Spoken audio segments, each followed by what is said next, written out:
and that means it's time. And I'm trying to stall as long as I can because I'm having to log back into all of my Google accounts because I think I cleared my cache. Oh, you dirty bastard! Dirty. Yeah. Dirty. Now I'm trying to log back into everything. Well, I'll talk about it in the show. I'll tell you what happened. All right, it's a lot of fun. I'm in.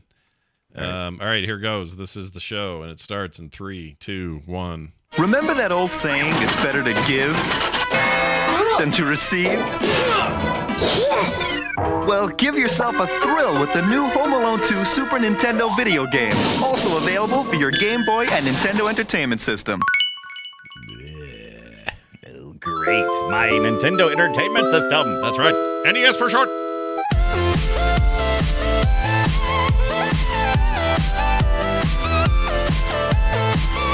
Hello, everyone. Welcome back or two for the first time. Play Retro. That's right. Play Retro. I'm your host, Scott Johnson, and this game in Christmas mode all over. What did I say? And is this game in Christmas mode all year long? If so, we're going to have a problem. Oh, wait.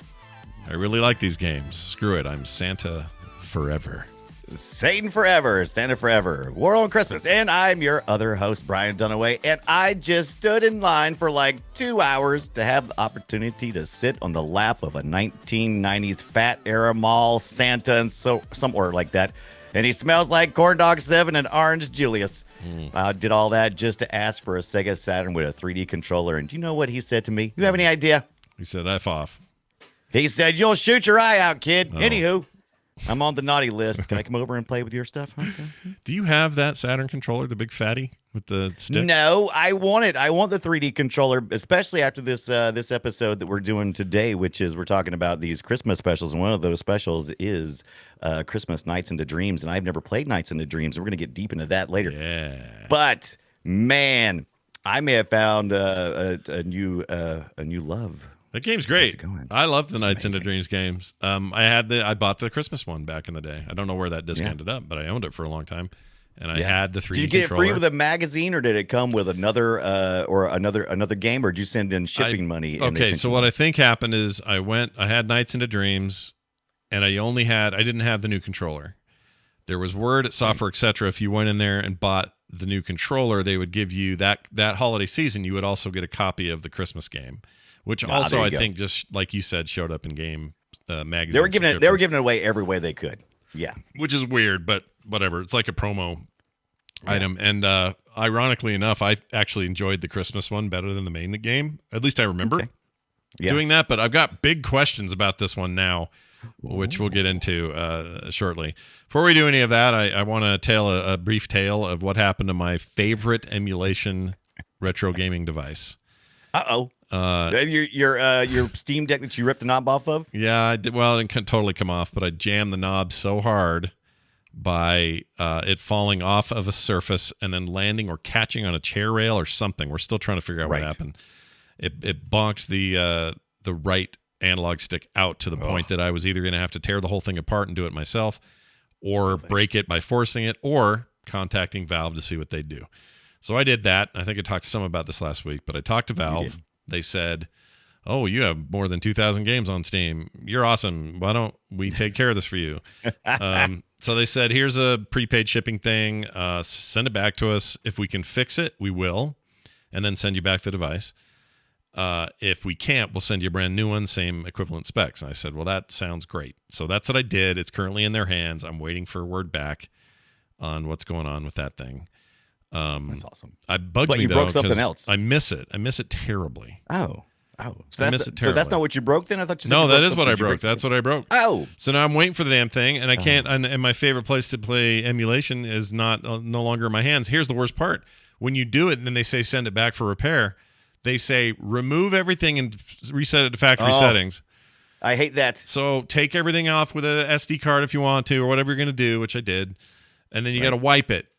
Now I got to do all that again when it comes back. I know. I don't want to do that again. It's not so hard if you've never.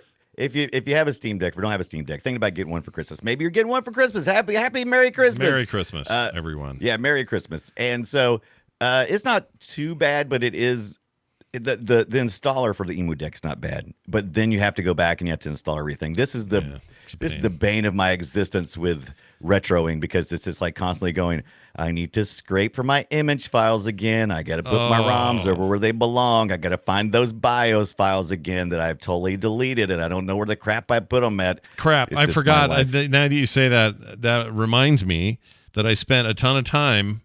Oh, man. Yeah. I spent so much time keeping it awake, because you can't do it while it sleeps, keeping it awake and letting it scrape, not wanting to sub to the freaking scrape fee to get it faster. So I'm just letting it do one by one. And I got the entire SNES, entire GBA, and entire Genesis libraries completely done. Thousands of games done. And now I got to do that. Scott flicking. I got to do that again. I would look over. I would like have a little timer go off every 30 seconds ago. I'd look over to my Steam Deck, flick a stick, and then it would keep going. Oh my god! Flick a stick, keep going. I don't want to do that again. I still have to scrape mine, so I will try that this week. It's one of the ones I want to do because I like using Emulation Station on my Steam Deck. Part of the Emu deck, if you install it, you can choose to put RetroArch and Emulation Station, and so I'm gonna work on that this week, and maybe I can figure out some things. Sure. And maybe that'll be your Christmas gift. Let me know. Your gift to me. Free time. Yep, there you go. And also, someone in the chat says there's a way to back up your Steam Deck. There absolutely is a way to back up everything that's on there, but I wasn't really in a position to do it. I wanted to hurry and send it so I can maybe get it back before Christmas. That's what I want. Yeah. I don't think it's going to happen. I was ready to play. That's what I used to do too. I was going to play Midnight Suns on that thing. By the way, Potion... what's that Potion game we played back in the Boop days? I love Potion. Potion Craft. Potion Crafter? Crafty? No, I think it's Potion Craft. I think it's just as simple as Potion Craft. Anyway, that hit 1.0 today. That's cool. Oh, yes. They finally got to the 1.0. That was such a fun game. Yep. I can't wait to see all the full tree that they hadn't finished doing. I'm going to go back to it and check it out. But I was looking forward to playing that on the deck. It was Steam Deck verified. Can't do that. Can't do anything until it gets back. So don't be like me and screw things up. That's the rule. That's the lesson. You just need to order a second one. Oh, very nice. Back up. We talked a ton about Brian's new 3D printer in the pre-show. So if you're not a patron, you may want to sign up and hear all this 3D printer talk that we had in the pre-show. But in addition to that, Eric sent you something cool. What'd you get? That's right, Voltaire, our friend Voltaire. And I don't know if Voltaire's here or not today, but he's a great community member on Mission Deep and Frog Pants server. He sent me he changed my life. I think we were doing film sack recording the other day, and it arrived. It was brought into my office as it was in the film sack, and Scott probably heard me say, "Holy shit," because that's exactly what I thought when I opened it.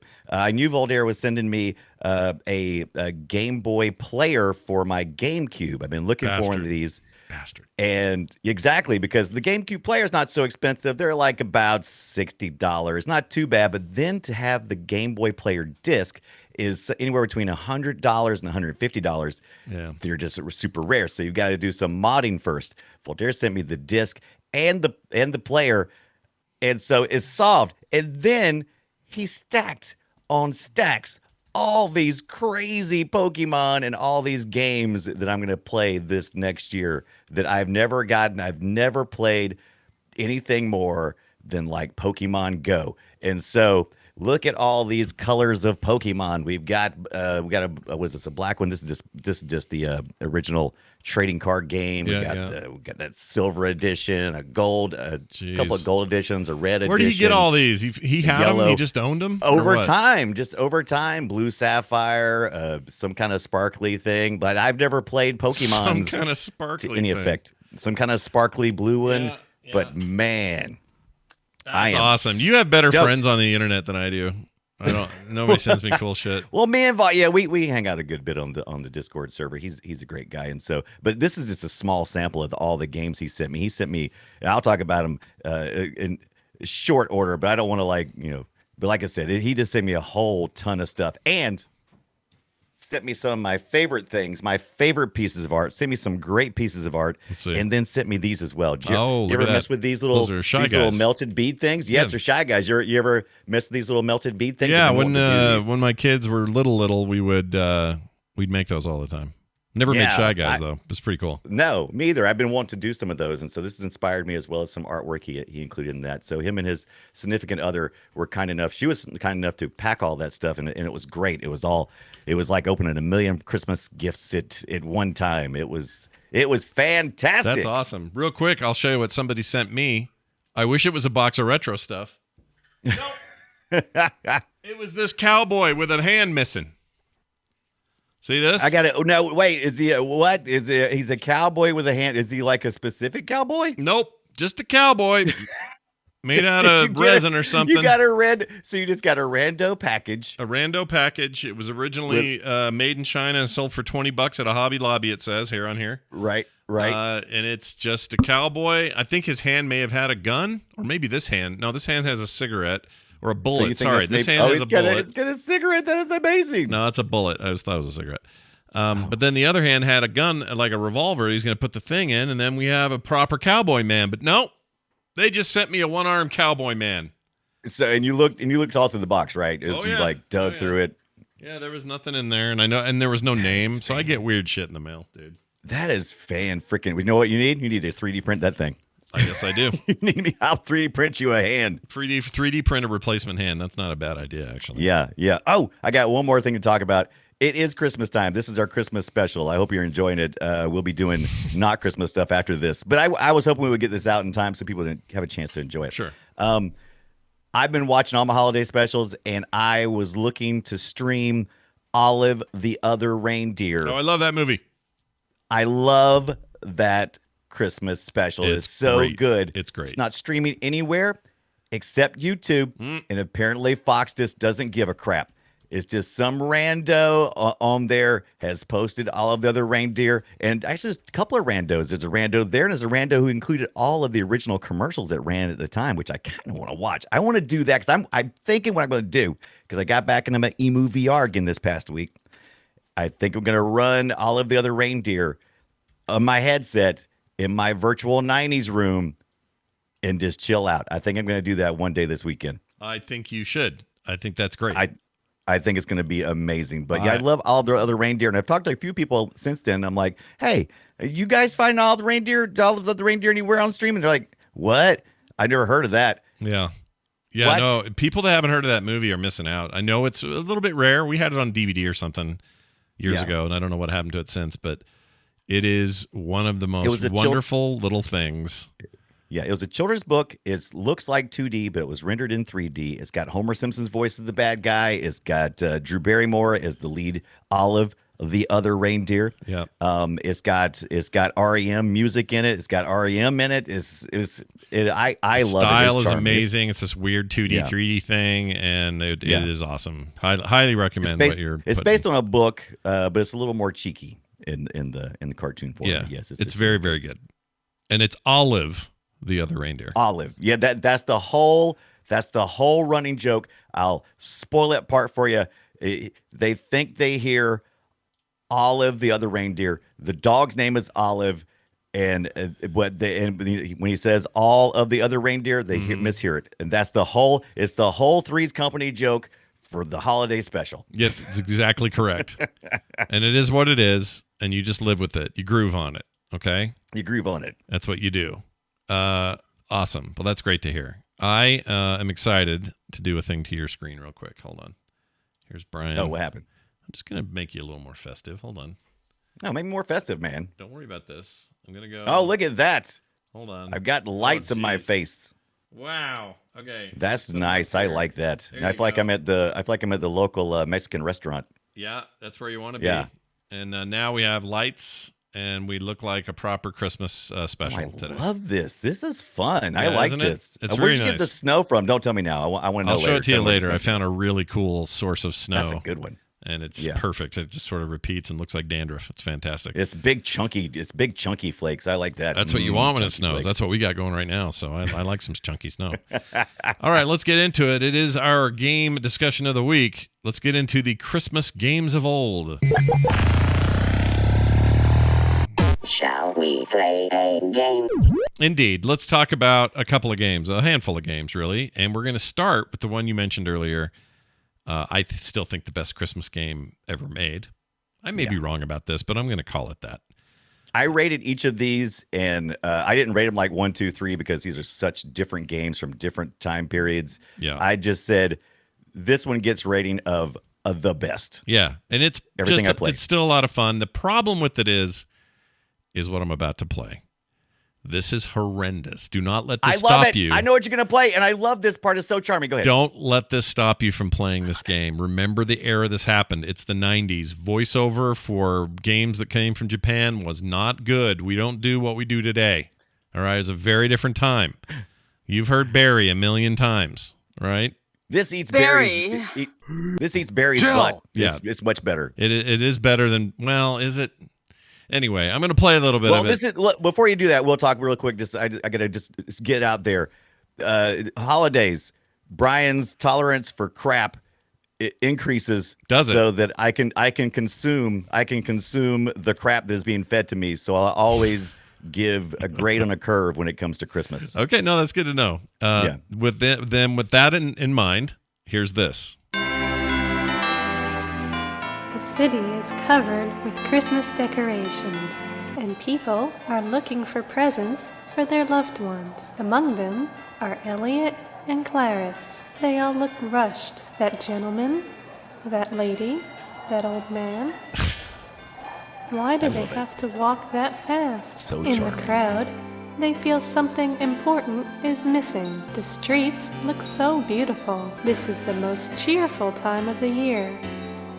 But it seems like nobody is paying any attention to something important.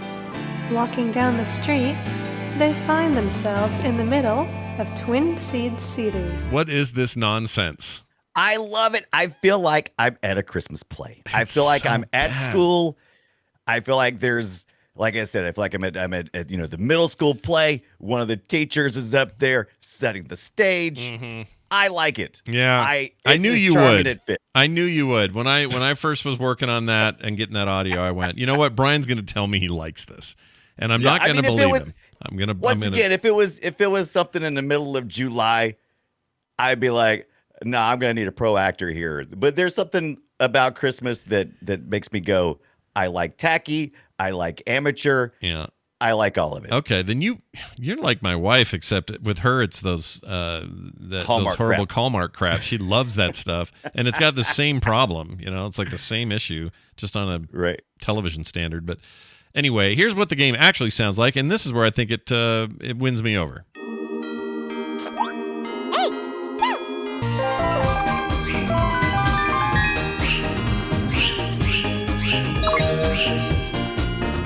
It's nice. The game gets to use actual open source, or not open source, but like public domain Christmas music.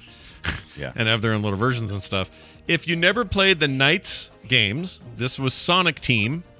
All right, the folks behind all the Sonic games. This was their attempt to make a must-have, must-buy title for the Sega Saturn that was 3D. It was kind of their way of also proving that the device was capable of more 3D, even though the brand new Sony PlayStation 2 was kind of eating their lunch and making them look bad. And it really wasn't meant to be much of a 2D or a 3D console. So this was their attempt to do that. Big, colorful, fast graphics, zipping around. You look like a court gesture, basically. In the Christmas version, you're much more colorful and everything's Christmas themed. Again, it was mainly a promo, but I actually think the game played really well. It was good. Yeah. But it's, actually, yeah, go ahead. I've never played any of this. I've been waiting. I've been wanting to get one of the controllers in so I could play it on my Saturn before I played this game. And I, at first, hated it. I was like, oh, what is going on? My controls are literal. They're not inverted like for flying. Yep. And, it's just like, what is this flying even doing now? I don't understand how I'm positioned in the world. It's not Nothing true 3D anyway. sense. It's all on rails in terms. It's a 2D game play, but presented in 3D space. So yeah, important to know. But once I played it for a little bit, and I'm like, oh, you're kind of like in a sphere, and you're flying around. And once I got used to going, literal down, and it would take me down, it started growing on me. And then the story kind of took over, and then the music kind of took over, and then I was just like, I'm in, and I couldn't stop playing this game. And this is a full level that is in the real game, but is Christmas themed. Right. And it's a standalone. And if you adjust the clock to different times, I didn't know this until today. It'll like during December, the month of December will be decorated. If you get out of December, it's just Back to normal. that single Yep. level. Back to that level And then, again. yeah. And then you can do the same for New Year's. It has a different thing, which I didn't try. And then there's one for April Fool's Day as well. This is what an era And, of games did to maintain the illusion that Christmas is coming, Christmas is here, and Christmas is over. Oh, it's back again. Yeah. And they did it through the system clock. Think, like the original GameCube in America, but N64 for Japan version of Animal Crossing had this very feature where you were like, all right, winter is based on this clock. And some people would cheat and go back in time and, Of course. or jump ahead and say, well, now all my shit's grown. I didn't have to wait for 3 days or whatever. They This got used that smart same on method. us and they started effing us over when we did that. Yes, they Stupid did. Animal Crossing. So now, what they, most games have, a lot of games, especially games as a service, think like World of Warcraft and, I don't know, Destiny, not Overwatch. Well, Overwatch as well. But like they have these events. And they do it Seasonal for events. Halloween. They do it for Christmas. They do it for various times of the year, Chinese New Year, that sort of thing. And that's all server side. They take care of it. You don't have to think about it. Type thing. Very different world than back then, where everything was dependent on whether you put the correct date in your damn system or not. Yeah, and if you had the disc, and Yeah. they were trying to get these, a lot of these end up being, not intentionally, but a lot of these games we end up looking at were in the 90s when magazines were having a moment. We were actually having especially with gaming, and so they were distributing a lot of freeware, shareware demos and that type of thing on these discs. And this is one I never got because I didn't have a Saturn back in the day, but you couldn't hardly not get it though, as much as they were giving this away. Oh if you had yeah, a Saturn. Heck yeah, it was hard to. I mean, they really were trying to promo this thing and say, hey, Yeah. look, the Saturn's capable of some very cool graphics. Quit telling us the PS1's superior, blah blah blah. Even though it's kind of true. Yeah. Here's the thing though, the gameplay itself. I just want to focus on that for a second, since that's what this show's about. The gameplay is very. Think of something you would maybe one touch button type game, endless runner type game you might play on a phone these days. That is what it was. Now at the time, there's nothing else quite like this, and so this one mechanic of zooming in and out and going up and down and through and weird boss fights and all that stuff seemed really novel. Today you would find about 1 million mobile games that play just like this. Yeah. I'm not saying it's a bad thing, but if you're trying to understand how it plays like think of a side-scrolling endless runner, but one that's has you flying. There are actually a bunch. I can't think of any names, but there's a ton of games on the app stores that play a bunch like this. And Well, like Scott said, it's just like it's on rails in 3D somewhat, because you're kind of in a lane when you're going around this, like in a circle around the map, and so yeah, you're kind of locked in. So you don't have total freedom. You just got up, down. I have a game and called zips. Orbital. I have a brand new indie game, sort of new indie game called Orbital Bullet, I think. Now Yes, that I we think played about that it, on that is on mobile now, because Yeah. we played it on the. well, that was a PC. boob show thing, and that's still on PC as far as I know. I don't think it's Okay. on mobile. But what Yeah. I'm getting at is that's a game that immediately reminded me of Knights when I played it. There's a lot more going on. You're shooting and other stuff, but it's this idea of you're in a rotating 3D space and you're sort of locked there. You can't come toward the camera. The camera will shift and do dynamic things, but it's not that you're moving somewhere special. It's the camera moving. Yeah, it's neat. The more I played this, the more I realized I'm like, okay, this really makes sense. Because at first, when I heard of Saturn was going to get this game instead of like a Sonic game proper, I was from the Sonic team. I'm like, what? That doesn't make any sense. Why are they doing a Sonic? It makes sense because flying in this game engine wouldn't really work for Sonic because he's more of a ground kind of guy. But it still feels like you're playing a Sonic game because it's still got you're trying to increase speed. You're hitting these speed pushes and stops, and you're also zipping. There's like a zip button that like lets you zip quickly in a direction. So it's kind of like Sonic in a lot of ways, the way it plays, even though it's visually different. I agree. It's clearly a it's still there. Sonic team game. Right. This and the game it's based on, obviously the bigger game. And I wouldn't mind a fresh take on it. I don't know what it would be today. They just put out a new Sonic game that's doing very well. Right. Sonic crap. What's it called? Sonic Crab. That's my favorite one. How'd you know? Let me another spin it up. Open world Sonic thing. I forgot the name of it. Chat room, what is it? It's doing pretty well. It sold like 3 million copies already. It's like succeeding. But could they do that with Knights again? I don't know. This gameplay sort of depends on it being 2.5D. And it's a very simple game. Even though it looks very complex, the gameplay is very simple. I do like the time mechanic where it's like you got to collect so many items and drop them off into a Christmas tree. None of that makes sense, but you trust me when you play it, it makes sense. It makes sense. And it makes sense. And you're all on a clock. And if you run out of time, you lose your flying suit and you have to walk because you're one of the humans. And it sucks. By the way, it sucks when that happens because it's if you bad. don't make it to the place where you need to be, it really sucks. You have to walk back, and there's this big floating arrow telling you which direction to go, and the whole time there's a clock chasing you going. Yeah. So, man, if you like fantasy themes, I love this fantasy world. It's a lot of fun. It's pretty cool. I would recommend it. I would, and I think it's one of the more standout Christmas-specific experiences that games ever did.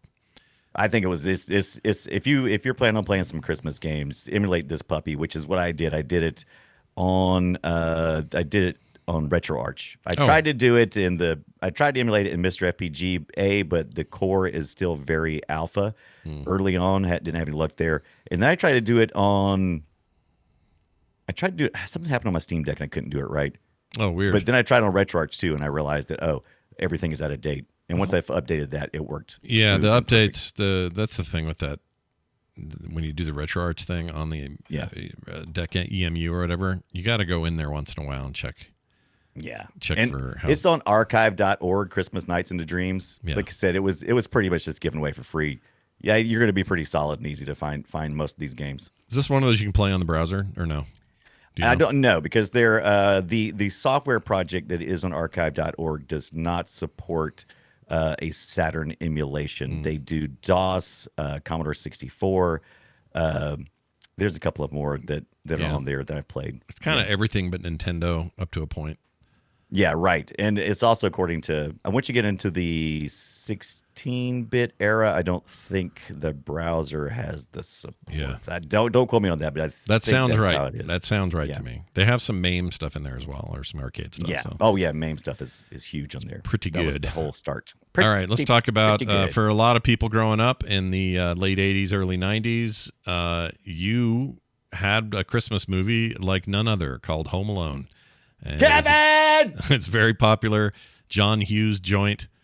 Although didn't he write? No. It was the second one he wrote, and Chris Columbus directed it.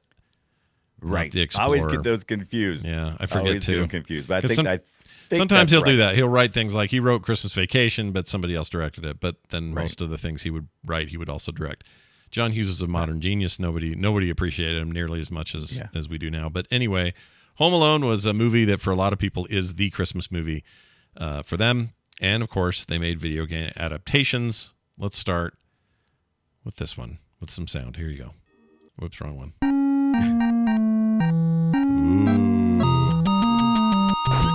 I'm home alone. Home alone. Who's home? I don't know. I'm alone. That Telltale NES music, probably a bit of a giveaway in terms of platform, but this is the first game, and based on the first movie, you control Kevin around a variety of environments, including your house and other places. You actually can go to other places via connected ropes and phone lines and other crap to get to I guess it's a tree house here that we're looking at right now. Yeah, that tracks with the movie because that's one of the things he does. He slides across. Oh, that's right. I forgot about that. Yeah, to get away from the wet bandits. Yep, and he's always sneaking, and what he does is he collects from the world.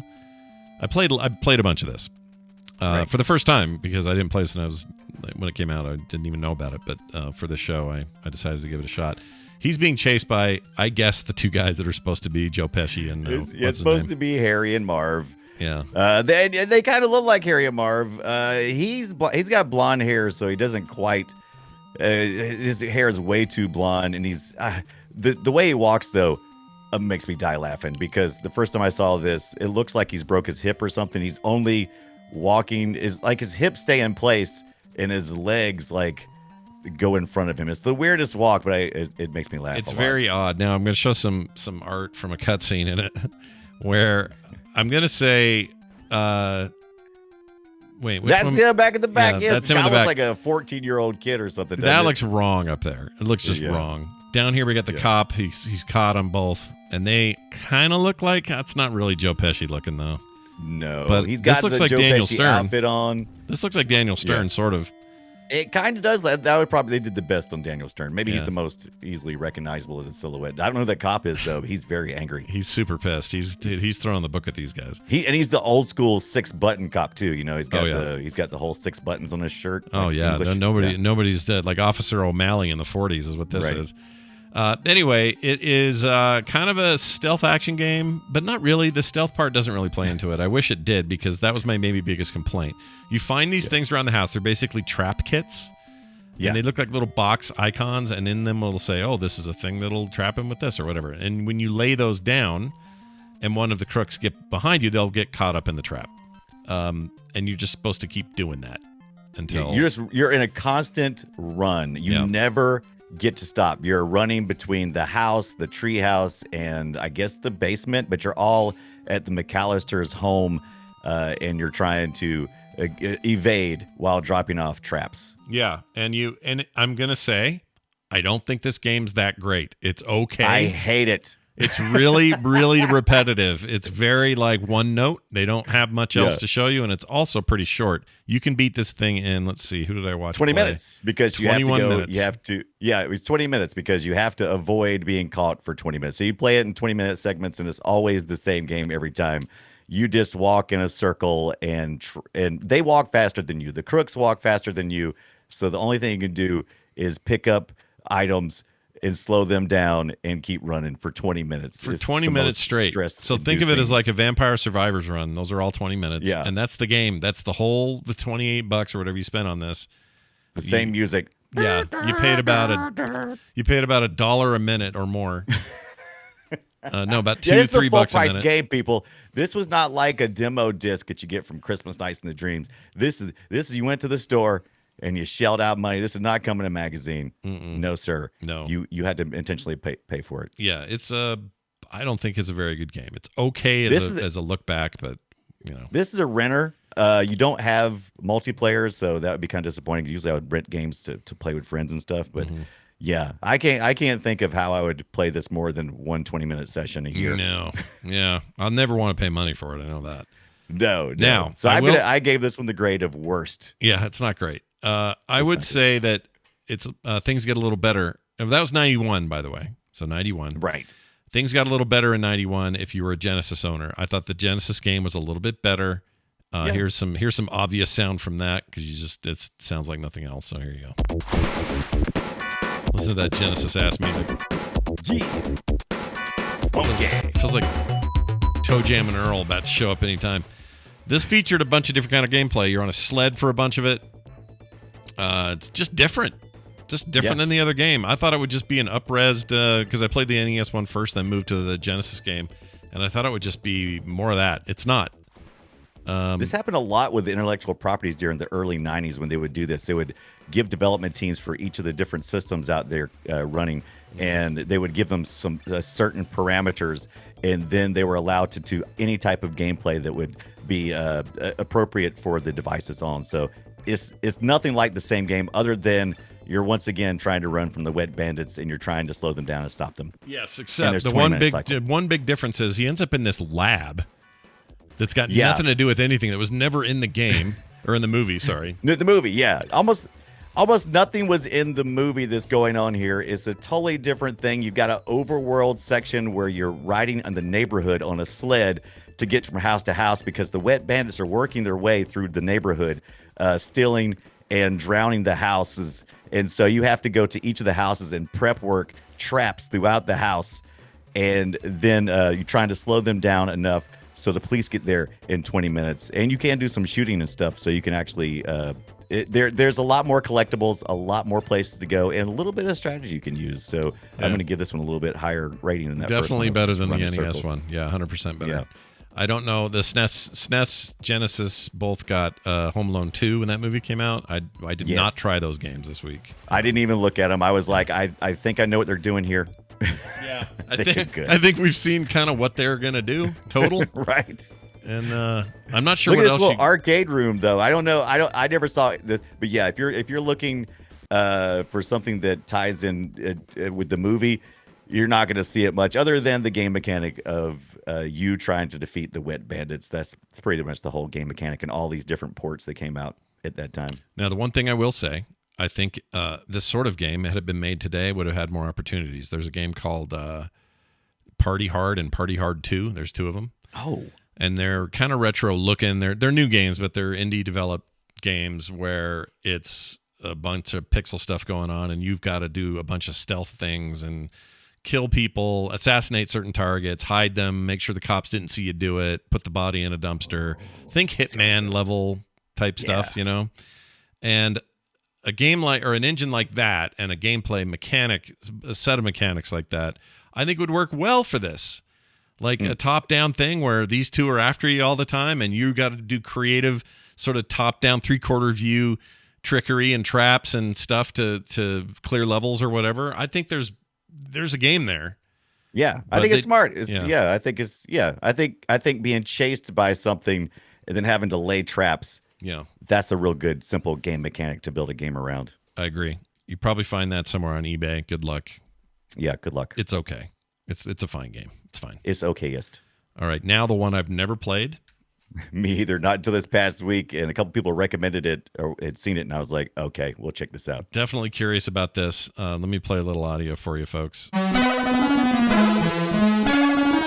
Can you hear the C64? Can you hear that chip? Can you Jeez, hear that the SID chip? C64 audio, man. You can't deny that. Listen to that. I mean, that's going right to my loins and making them ache.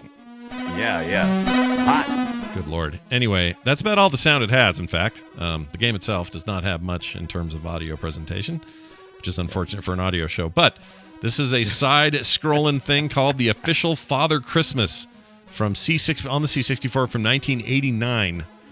And Yeah. at the time, there was a charity for this, right? Explain that. How did this game Yeah, come so to be? there is a charity. It's a charity for something that still exists today. It's called Save the Children Charity, and they sold this game for roughly $2.99. What's that? It's pounds. £2.99. Whatever that would be back then. I don't know what Whatever the that would have been. exchange rate- yeah. It eventually made it, I think, to the U.S. in some form or fashion. But yeah, it was I think all the donations, I think, went straight to Save the Children charity. Very short game. You probably could finish this in 6 minutes or so. It's got 3 stages. You're playing as Santa Claus in the first stage, and you're trying to collect parts for the sleigh. But there's you got the Christmas elves are in your house for some reason, and if you run into one of them, they steal his parts, and so you have to like constantly avoid them while climbing up and down ladders. It's not bad. I played It's basically the entire Mario. thing. It's Donkey Kong later stages when you're avoiding the fire guys and stuff like that. Yeah. That's what this is. Pretty much that. And I played the whole way through on archive.org using the number pad to navigate. And it's fine. It's actually really funny though. But the cover art was the seller. Whoever did the cover art for this game can't judge a book by its cover, dude. I loved it. Second level, it gets more like where the elves are dropping the presents, and you have to collect so many of the presents. And there's a time mechanic too. But you're at Santa's grotto, and once you collect enough of those, then you fly around the world, avoiding planes and dropping little presents off for the little children. And you help save the children of the world. Yeah. How more Christmas can you get? You got to have a little fun Yeah. and a little world peace and joy and happiness. I'm going to give him this. A lot of games of that era, when you would go from one screen to the other, there was a big lag moment.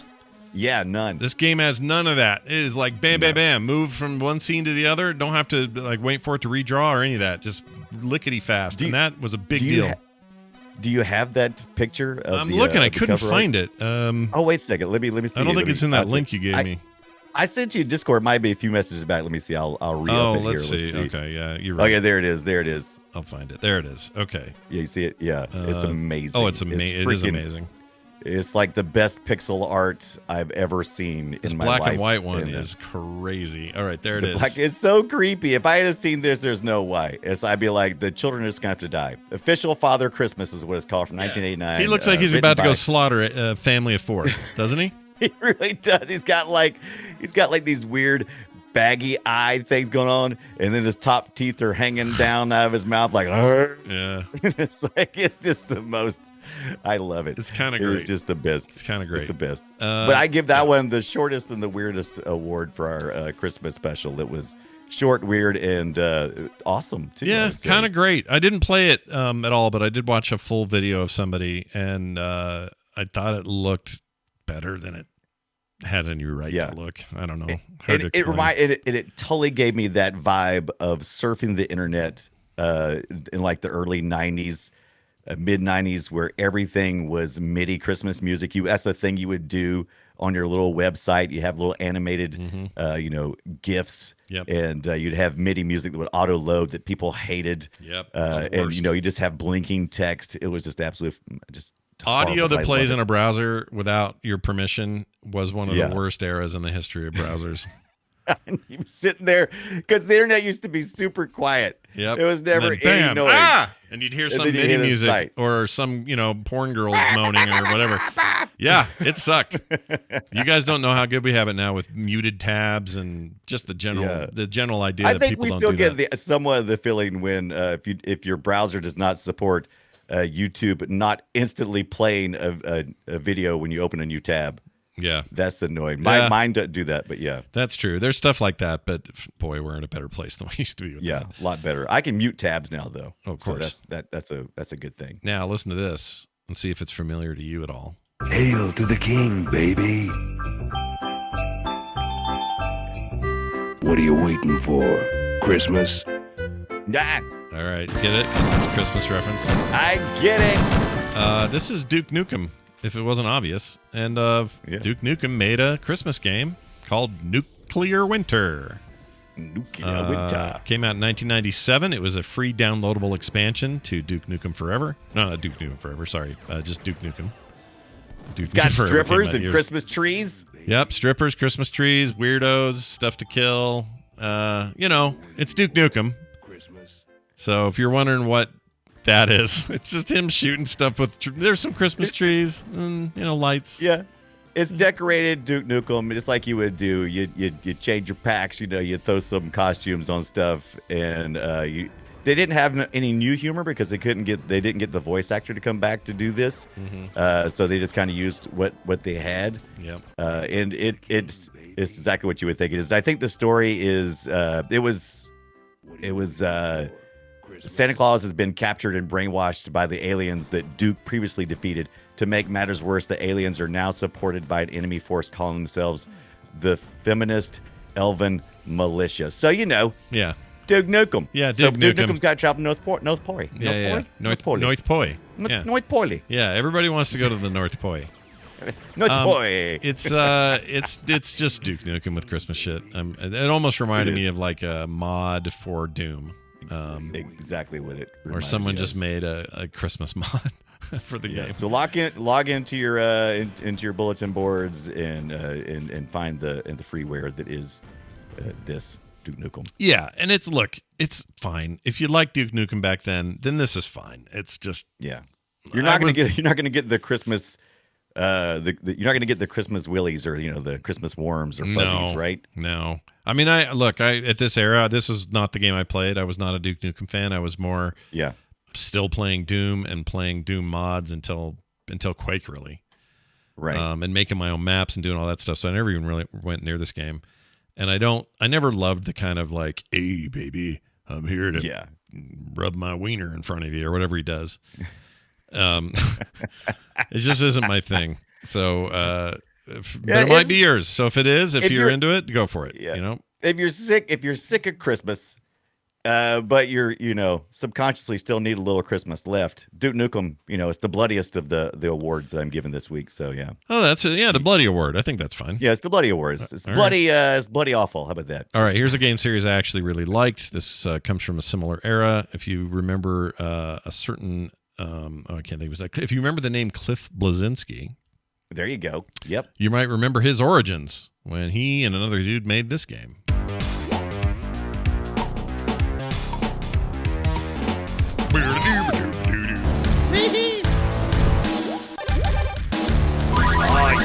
You might say this doesn't really have much of a what's the word I'm looking for?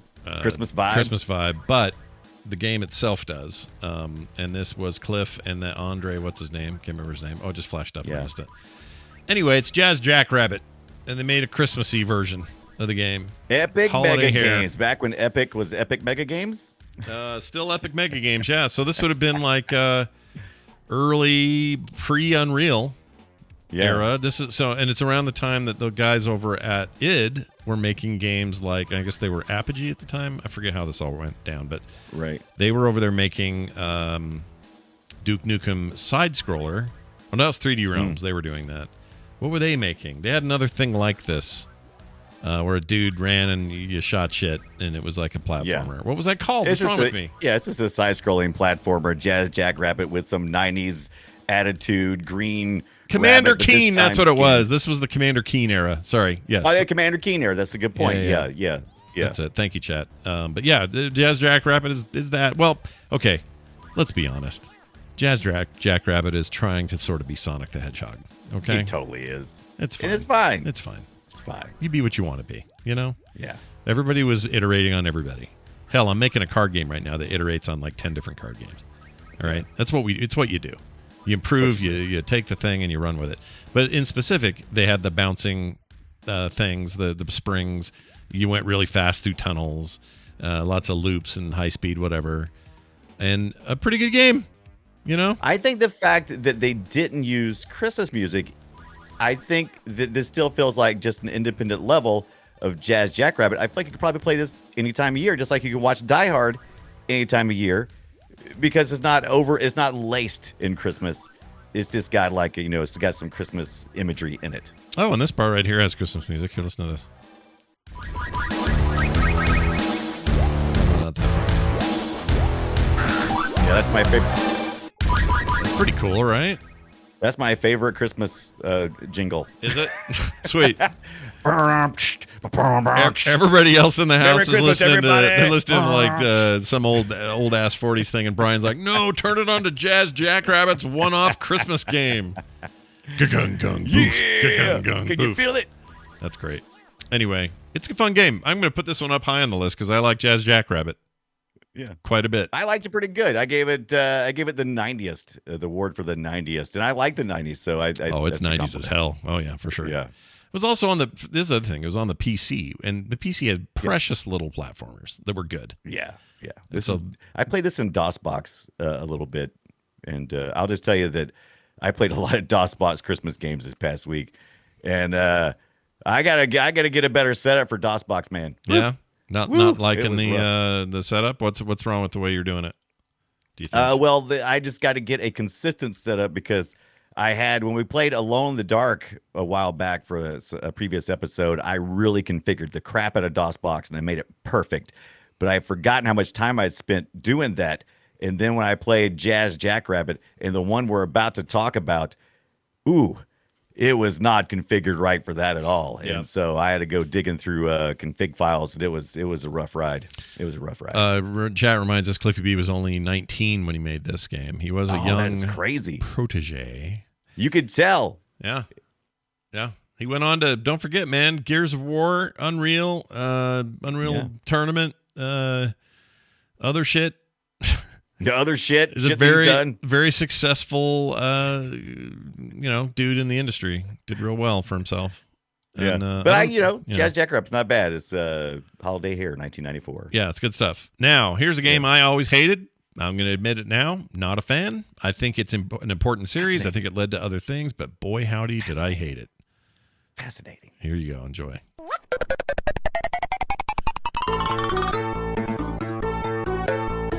This music is the freaking worst. Lemmings. Lemmings made a Christmas game. All right. Yeah. And it's fine. It's based on the original Lemmings engine. They made more than just one. Scott. Oh, there were so many Lemmings games. Yeah, they made the holidays. It was either Christmas, according to your region, it was either holiday Lemmings or it was going to be Christmas Lemmings. And yeah, they made like 2 demos, and then they made like 2 full games of this. And I'm with you, Scott. I thought I had played Lemmings, the first gaming engine. I had thought I had played it on the first gaming engine. I apparently have not, because I didn't know what I was doing. I mean, nothing made sense. I've played some Lemmings since then, but probably more in the modern sense. And man, was this gets the hardest award, because my God, it was so hard. And it's not because necessarily that the idea is hard of trying to keep assign Lemmings jobs and try to keep them from killing themselves. It's because the graphics that you have to know what you want to assign to each one of them, the job assignment, and it's represented by an icon with no text on it, and the icons don't make any sense. And so it's just this trial and error of what does that make them do? Yeah. Oh, well, that didn't work. I used to have my head around it pretty good back in the day. It kind of reminded me of, if you could compare it to anything today, it'd be like almost the opposite of tower defense, but kind of has some tower defense aspects to it. Yeah, because part of it is automated, and you're trying to manipulate the environment or have some of the characters do specific jobs that will allow everybody to auto walk to certain areas. Yeah, and I don't know, there's something to that where I get excited and go, ooh, I get to basically decide this outcome. I don't know, Lemmings and I had a moment, and then we broke up, and I never liked it again. I will say, I had trouble. I couldn't tell if my frustration was with the game or if my frustration was with the fact that I was having so much trouble with my DOS box setup. This person's doing some smart things I didn't think to do. Who's playing right now? They were using this Lemming to put the brakes on some of these guys, and I just couldn't seem to get it figured out. But by the time I got through, I was like, okay, I kind of want to play this, but kind of like on the scale of sometimes I want to play Minesweeper. Yeah. No, that's a good way of putting it. It's like that looks it. I might have an itch one day to play some Minesweeper, and maybe I'll have some itch to play some. And maybe I will as well, but right now, not really my thing. I do like these sounds here at the end. Here, hold on a second. Where are we? Here we go. I like that sound. Don't know why. Just a big fan of it. I'm not sure which one you grabbed it from. Did you grab it from the DOS version, the Mac version, or the Amiga version? This was the DOS. Let me make sure. Yeah, DOS version for this one. Yeah, I thought the way it sounded was probably that 1994. I wonder what the Amiga sounded like. It's holiday Lemmings, you guys. That's what that was. Holiday Lemmings or Christmas Lemmings, if according to where you live. Now, the one that made me the most uncomfortable that we looked at this week. I don't know why. There's something about the model for the Grinch that I could not get over. I can't explain it. Yeah. This is the one that this is the bridge that we kind of teeter on and play retro is the PlayStation the Grinch from 2000, and the graphics are, like Scott said, uncomfortable. They're very uncomfortable. Here's some audio from it. You can get a good look at the video here as well. It's the music's fine. It's suitable. It's like, ooh, sneaking around doing stuff because I'm the Grinch. I'm the Grinch. He looks like a wet pickle. I don't like him at all. Don't like it at all. I fired this up. This crashed on me over and over. I couldn't get it to work. Right. And I was playing it on a PC because my Steam Deck is somewhere else, so I couldn't do anything. But they know where it is because I told everybody. Anyway, I couldn't get it to work, or I would have given this a little bit more time. But I can tell you from watching some video of a run of it, I think this is an ugly game. It is absolutely an ugly game, but it's doing something that we finally start getting around to early 2000s, which is, a consistent game that can match up with the movie. So if you'd watched The Grinch from that era with Jim Carrey, this game mechanic is based on the part of the movie where Grinch goes around Whoville and sabotages Christmas. Yeah, which is a fun concept for a game. It's a fun concept. Yeah. For a game, I like it. Yeah. I will say that they only have some sound clips, but they could be Carrey or they might not be. I don't know because it's all yelling. It's like, bah! But I can't tell if it's him. His face, though, if you turn around, you can't tell in this video, but if you turn the camera around and look at his face real close, it's weird. It's like they scanned it from the film and like pasted it on top. It's really it is pretty weird. terrifying. But did Ron Howard direct that movie? He did. Yeah, it was Ron Howard joint. Okay, yeah, I thought so. No. Yeah, it is a interesting. Some people love that film. I don't want to besmirch them. They're good time. I can't like it. stand it. I hate it. And I don't know why. I don't even have a good answer. Yeah. I like Jim Carrey. I like Ron Howard. I like the other people in the cast. I like the concept of the Grinch. Did not like that movie. I just don't think you live action the Grinch. I think that's my problem. It's tough. It's tough because it is kind of like Ron Howard if he was trying to imitate Tim Burton, right? It's kind of kind of odd. Good way of putting it. But I just just have such love for the Chuck Jones original animation and the book, of course. And I also love the more recent CG one. I really liked with. The one with Cumberbatch, I guess. Cumberbatch, Cumberbatch. Yeah. I haven't actually watched that one yet. I like it. It's good. I watched part of it, and something happened, and I wasn't able to finish it, and it's on my Christmas list this year to watch. I won't say it's perfect, but I had a good time with it.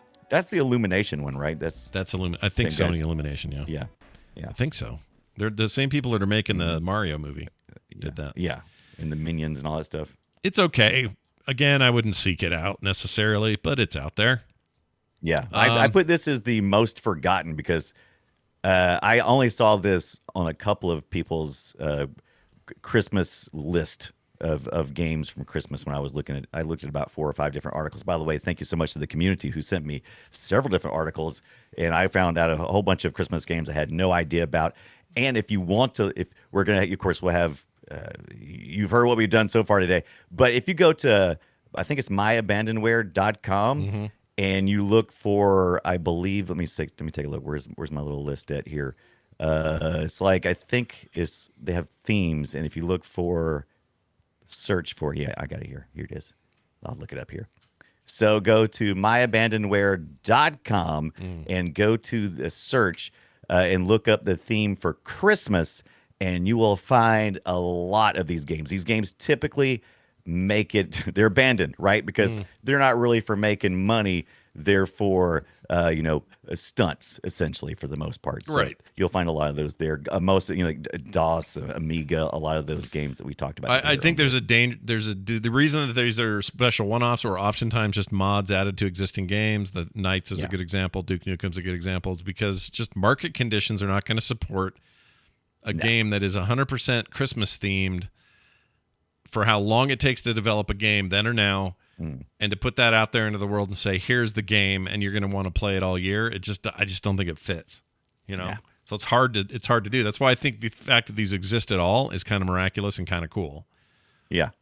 Which is why we're covering. And I only want to play them once a year anyway. So yeah, you're only going to play them that 1 month. So why not? All right. You don't want that sitting on your shelf during, in July. You got to put that away until you got to put in all other Christmas stuff in a little box in your garage. That's right. Forget about it. You might get you get 3 months out of or what's it called? Nightmare Before Christmas. You could do 3 months out of that. Yeah. But the rest of it, like nobody makes a game around Easter. That'd be terrible. Or do they? Well, they made a couple of movies like Hop and stuff, but yeah, that's a tough. I can't even watch that. Wasn't there like the Guardians or something too? They did that for a couple of years, with not that many years ago, where they tried to make all the holiday movies every holiday. Would not surprise me. No. Real quick, we do want to mention a couple of weird ones that are not available or were not. There's a game called Days Before Christmas, DAZE. This was a Norwegian. Company we all know now as Funcom. They still exist. They make MMOs and stuff. Mega Drive. This was published by Sunsoft in '94, but this was exclusively in Australia. It was ported to the Super NES and released in Europe and Australia, but North America was canceled. They never got it. We never got it. Yeah, probably because it took too long. It's probably like February they finally get around to it. It's like nobody wants this in February. Nobody's going to buy your Christmas game. But it looks good. Yeah, it does actually. It looks kind of cool. Yeah. I think I would play this if I could probably find the ROM, but we'll see. Oh yeah, I'd almost play this one. I said my plate's pretty full, so I said I'll just mention this one. The other ones worth mentioning are Snatcher for the Sega CD. This was an early Hideo Kojima project, and the setting was Neo Kobe, Japan, during Christmas, right? Ooh, yeah. Ooh. Yeah, so it's just like yeah. one area in the Snatcher Sega CD, and it's like a everything's theme like that. And I put a link to the music in there from the YouTube channel, because I thought it was pretty freaking sweet. But it's a Jingle Bell 2042 song. Yes. Yeah, baby. Hey, I know you like Death Stranding 1. Are you excited about the sequel that got announced last week, or how you feeling about that? I'm pretty excited about it. I know people give it a hard time saying it's a walking simulator, but so. It's like shipping. Don't drop your packages. Weird story. And Yeah, then some I mean more it's shipping. weird. You got to kind of like balance your character with weight. If you never played Death Stranding and you're not a modern gamer much, basically it is kind of a walking simulator, because what you're doing is you're trying to collect as many things to transport, and you got to do walking with it, and so you got to balance it, and so you can't have your character like fall over, so you have to. There's like this whole balancing act thing while doing a million other things as well. But Yeah. I like it. It's I a like it's a game thing loop. that exists, and it's very weird. Mhm. And then finally, I think we cannot, just to jump on the dog pile that is Die Hard a Christmas movie. Well, it's maybe even a Christmas video game. Die Hard Trilogy for the PlayStation, 1996. I think it ended up on the Saturn as well, and I think you're right. somewhere else. Yeah, I think there was one more place. It would have been of that era, right? It would have been Arcade? It wasn't Saturn, arcade. PlayStation. Was it arcade? I think it was actually a portable, wasn't it? Was it like on the? Was it on game? Damn it, I don't remember. Okay, I'm gonna find out. Here we go. PlayStation. It's on PC, I guess. Saturn, PlayStation, and Windows. That was it. Oh, okay, then I was wrong. Anyway, originally 96 for the PlayStation, and then later on Windows and Sega Saturn in 97. It is, it's the Die Hard trilogy, and as part of it, you spend a bunch of time in the first movie's setting, and as a result, you see a lot of Christmas shit. You get your Christmas stuff. Part of it's like, I think it's different games together too. It's like, I think the shooter part is the most Christmassy, because I think a lot of the characters are dressed up in. I think it's like Santa's. You have to avoid shooting and that kind of There's stuff. a bunch of mall Santa types that are actually terrorists. Yeah. You got to fight them. Mall Santa types. It's those games are pretty fun. They're all right. I love Die Hard trilogy cover box, which you just showing. Yeah. What was it said? The what it says the amazing. What did it say Hold on on, the I'll cover pull it up box? here. It says, oh gosh. What was this? What was the subtext of that? Here it is. 3 maximum adventures. One Maximum explosive. Adventures. One explosive package. And then, by the way, all the E's for some reason are all capitalized. The letter E. Yeah, it makes sense. What's because that it's about? Die Hardy. I don't know. I don't know why. It doesn't make any sense to me. Look at that. 3 with the 2 E's. Maximum adventure. Yeah. Or E. It's like all these E's are all capitalized. Yeah, that's weird. I don't 90s, know. man. 90s. That's what was going on. Weird. I like it. Do you hear my dogs? Hold on. Do you hear that? I can barely hear it. Yeah, just They're barely. howling. Are they, at are the they moon. barking? Are they barking jingle bells? Have you listened to the? Is it jingle bells that the dog choir does? Because there's a cat version too, right? Is there? Meow meow meow. Oh, that seems like I yours. hate that stuff so bad. Animal-based songs where they do the barks and I hate it, dude. I hate it so much. I hate it. It's one of my worst holiday pet peeves. Yes. The worst. Dogs don't deserve that kind of ridicule. It's horrible. I love it. All right. Well, that is your look at some Christmas games of yesteryear, and we hope you enjoy it. Merry Christmas, Merry all. Christmas to everybody. May your Christmases be white. All right. Look at this. We're gonna press on through and do what we always do, which is this. Destroy it. This is time for Guess My Game. It's a segment where we play audio from an old game and try to stump each other as to what it might be. I'm going to start. Came out in 2000. Game Boy Color. Oh, Game Boy Color. Maybe it's one Uh-huh. of the games that I got. Oh, maybe. Maybe not, though. But let's find out. I'll play the audio. You see if you can guess. Here you go.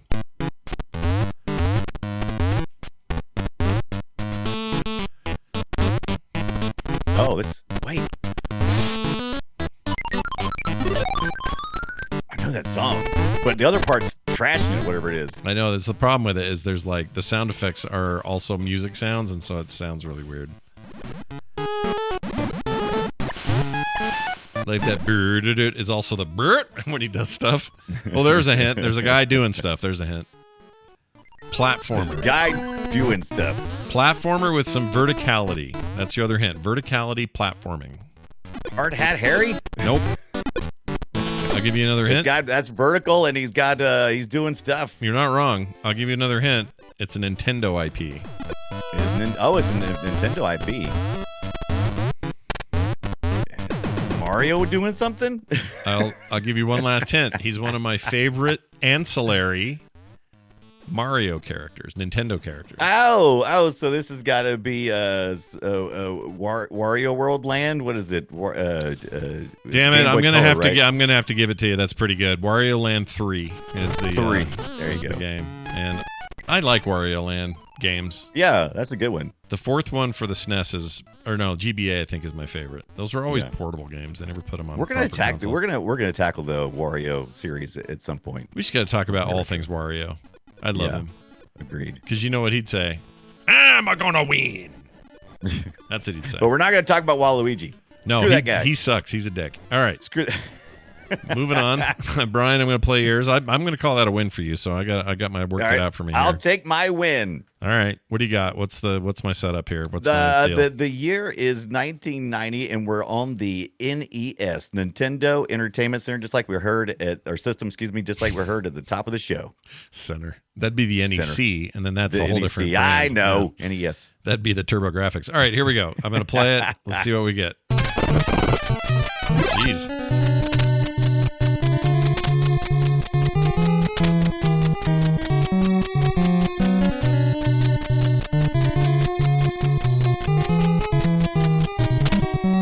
NES? NES.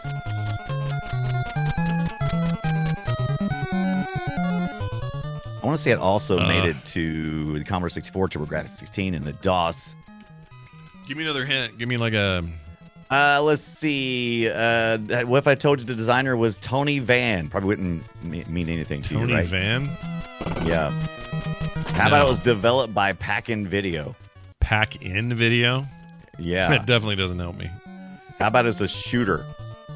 Side-scrolling shooter? I see. And it's a side-scrolling shooter and platform. Platformer. Right. Secret Agent Joe and his misadventures in Happy Place Land.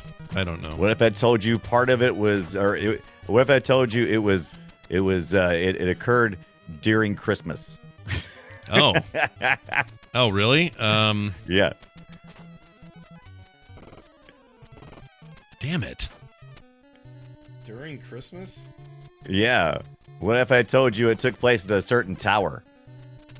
Oh, is this... This is the Die Hard game?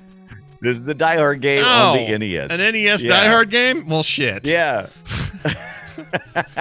Gosh dang it. I got to see this. Die Hard. Yes. Oh my God. And we get some of these great still scenes that are just fantastic. The cut scenes are the best. Oh, look at that dude. Theo, the guy that played Theo just passed away. Yeah. Just recently. Oh, look at that top the pixel down art. Whoa. Yeah, it was top down. The pixel art of some of it is the pixel art of the actors are amazing. So there's some Bruce Willis pixel art that is incredible in betweens. Did they call it? What was it? Nakatomi Plaza, Nakatomi Tower? What'd they call it? Oh, did I say? Oh, that's right. I think you might be right. Well, I don't know. Like, That's why I'm asking. I don't actually know. I think You they may not referred be to it wrong. as both. I think didn't they? They At different may point in have. times. It's like a top-down bullet hell Tower. thing. Oh, look at that thing! Look at Bruce. Oh, go back. Look at Bruce. That's what I said. Look at that. Look at those cut scenes. Look at Go that. back to him. Let's see that again. There he is. Maybe there's a computer that controls the express elevator. Welcome to the party, pal. Kind of thing. Yeah, that's the whole reason to play this game, to get those cut scenes. Is he barefoot? They're amazing. I'm assuming so. I don't think they showed it. Yeah, it looks like. Is that a leg? Is that a wiener? What I is don't know. that? It looks like his ween, doesn't it? Yeah. It's hard to tell because it's kind of top downish. Well, that's amazing. I didn't know this was even a game. This is news to me. Yeah, when I was exploring, I was like, "What? There was one of the NES." Ooh, we got some more art. What's this one say? Wait, go back. John uses look the at first that. aid kit to help ease the pain in his feet. Yes. Well, that's the truth. I'm going to capture that out just for fun. That's great. Yeah. All right. That's awesome. I love that. Very good pick. You also threw me because I should have thought. I should have known. It includes Christmas. Duh. All right, well done. That was real good. Let's do this. Welcome to the treasure room. Time for emails. Play retro show. I said that right. playretroshow@gmail.com. I say, I'm doing like Foghorn Leghorn over here. Playretroshow@gmail.com is where these go. And we got one from Nate at that very self-same address. And he says this: Hey, love the show. I have listened to all the episodes and have shared it with many. Well, thank you. Oh, thank you so much. Is that nice? That spreading is. the word, man. Thank you, Nate. Be like Nate. Be like Nate. It says, can you talk a bit about rubber banding? This is new to me. Yes. At first, I thought you meant literally using a rubber band to hold down the stick in a position or something, but you also seem to imply that it was more generally used as a cheat or strategy. Thanks. So here's how rubber banding works. We'll use Mario Kart 64 as an example because it's the best one probably. And that's what I was talking about too. Yeah. I think it's probably brought the subject. And up. it was egregious at doing it. It really pissed me off. Yes. And was known for this. But anyway, let's say you're having a race. And you look down at the minimap and you notice, boy, I'm doing all right. I'm like lap 2. I'm in first place. It's lap 2. These guys are 12 car lengths behind me, all wadded up, trying to catch up. It's going good. And then without them using power-ups, without anybody having a blue shell or any of that stuff, you would suddenly notice, like, let's say Yoshi, his little dot going really quickly toward the end of the race when you're about to cross the finish line, or a little bit before your third lap, let's say. Suddenly, Yoshi's got all kinds of gumption that he didn't have before, and he's right on your ass. The same thing happened. So that's one example of rubber banding, and he will sometimes he'll win or knock you out of place or whatever, but he's just magically catching up. It's an AI crutch. It's the game trying to balance so that no one individual like has a blowout, right? It's kind of like, yes, the game trying to balance all the players through what seems like cheating methods because you haven't changed your gameplay.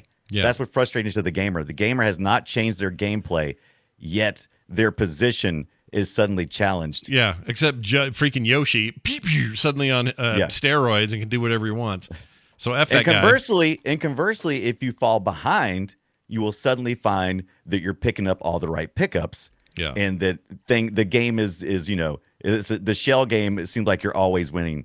What pops up. Right. And so it does kind of have the reverse effect as well. It's just kind of a crutchy way to balance the game. And many racing games, including Mario Kart, do way better now at how they do this. Just better AI, better scaling, better everything.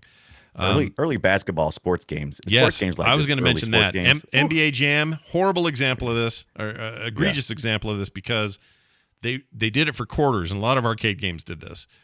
Instead of ramping up difficulty in a traditional way, toward the end of the fourth quarter, you start missing easy shots, and there's no explanation for it. Just out your of the rim. percentage just goes. Your percentage of making shots goes down, and the other team is making way more. And if they're behind, they're catching up like crazy, and you're missing every bomb you throw.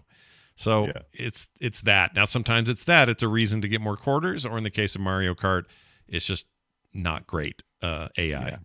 It's a solution, or it's one solution for an imbalance in a game to make it even. But it's frustrating to the gamer because it feels like the game is cheating. Well, comment of the show is Icor, who says, back in my day, we called that bullshit.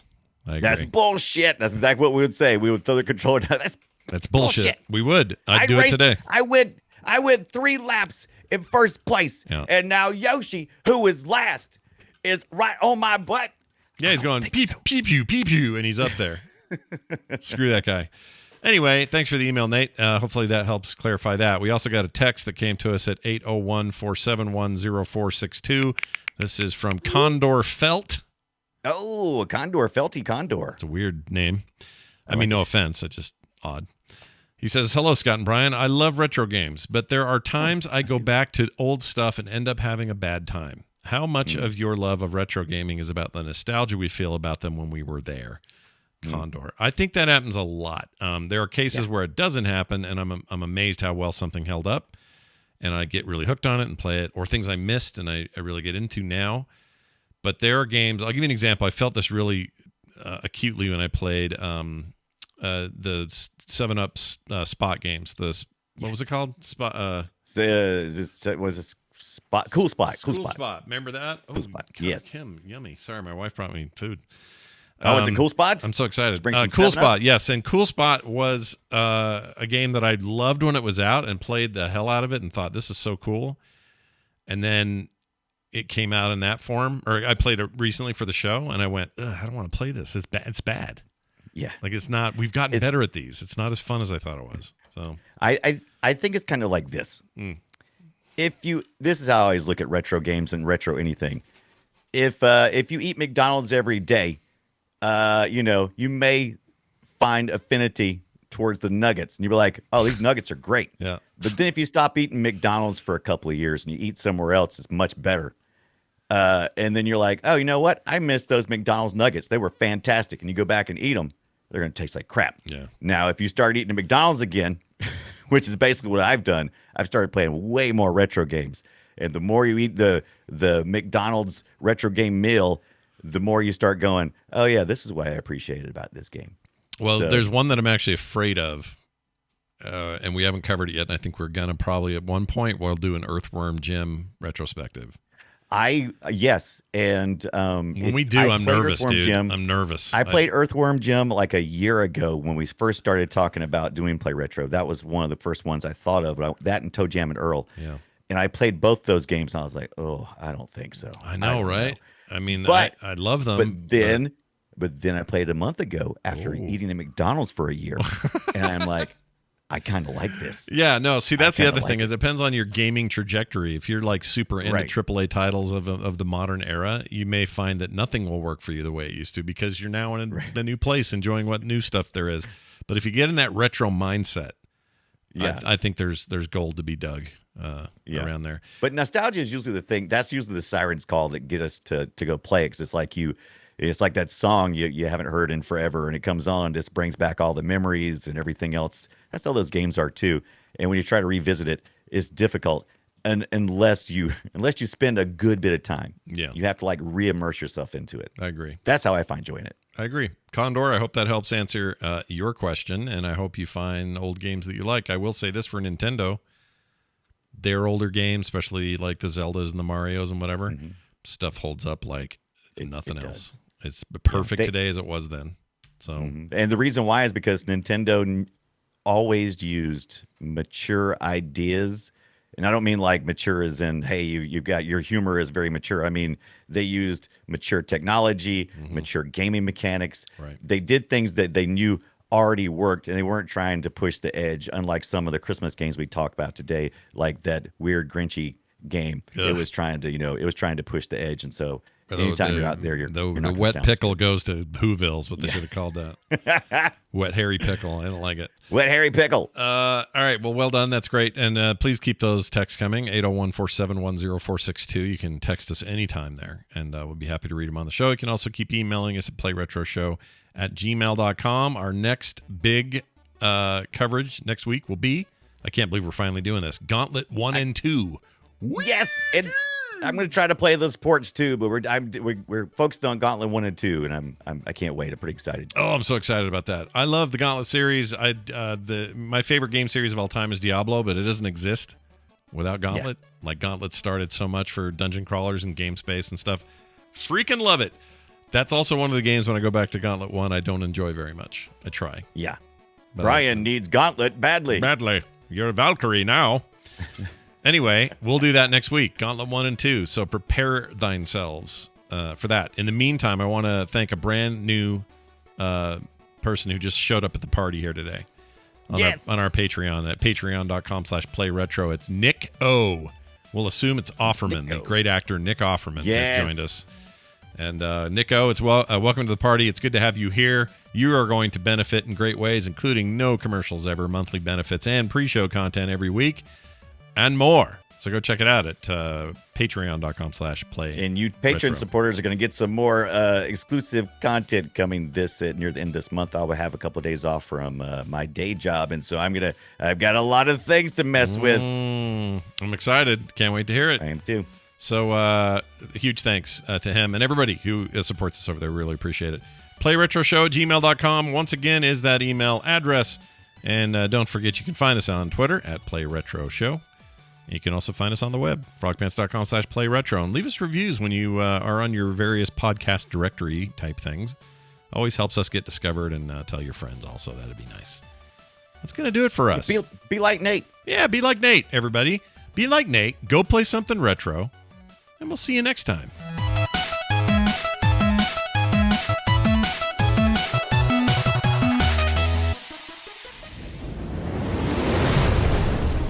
This show is part of the Frog Pants Network. Yes. Get more at frogpants.com.